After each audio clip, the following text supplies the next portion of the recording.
দর্শক, হবিগঞ্জে দুটি ইটভাটা অর্থাৎ অবৈধ দুটি ইটভাটা গুঁড়িয়ে দিয়েছে জেলা প্রশাসক।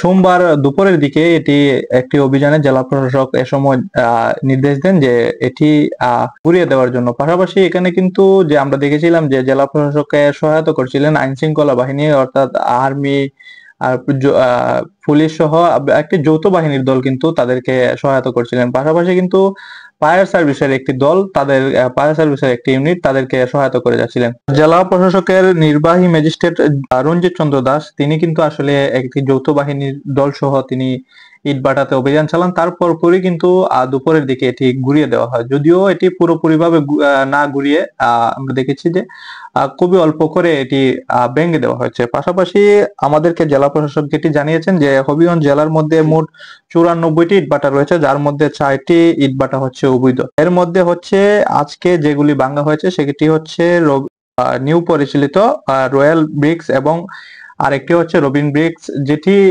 এখন ভাঙা হচ্ছে সেটি হচ্ছে রবিন ব্রিক্স।